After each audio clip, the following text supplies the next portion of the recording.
We received a call in the mid-afternoon of a fire in the Ford area. The fire had already grown from just a small fire in the backyard of a residence to several acres. And by the time the sun rose the next morning, it was up around 8,000 acres. It just kept kind of moving on us, and everything we did, it kind of just laughed at us.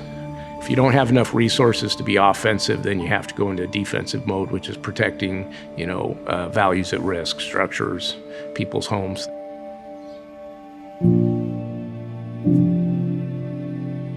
I had bought this property years ago. In 2011, been here ever since. Just absolutely love it. There's absolutely nothing compared to getting out on your front deck early morning and hearing all the birds and wildlife and seeing bear walk through your yard and the deer come right up and look in the window while you're sleeping. It's just one of those things where I finally found peace. So that's why I plan on staying. Old habits die hard, and I listened to a scanner all the time, and I heard the fire start down there in Ford. Then I started hearing that it was heading this way, and then I heard them do the evacuation. It's 231 and all of Rail Canyon. And I said, I have prepared a fire defense system, and I'm just going to stick it out. I would not encourage anyone to do what I did.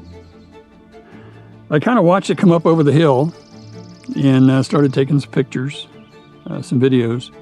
And I had gone out before the fire actually hit here and took a hose and watered down the roof, made sure the gutters were soaked because there were a lot of pine needles in there I knew they'd catch. It wasn't a forest fire, it was a firestorm. I could see the flaming embers coming up out of the trees, and it was coming up towards the property, and the wind started.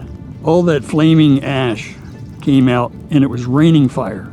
So at one point I was out there trying to hose things down and put these little fires out, and all of a sudden the power went out. So once the power goes out, no more well, no more water.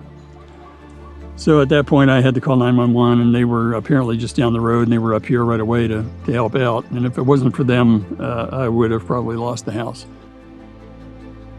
I think at one point, after they came up here to help and were putting out the small fires around the house, one of them apparently recognized that I was almost on the verge of getting a little shocky and dehydrated.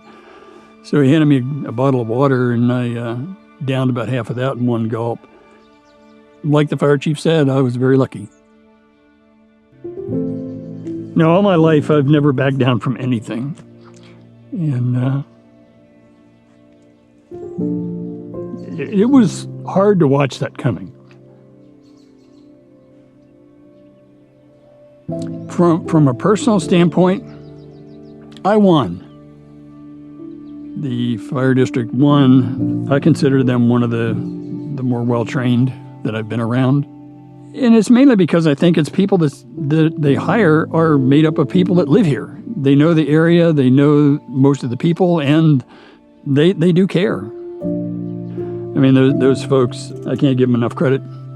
The house is still standing, garage is still standing, and I'm still sitting here talking to you.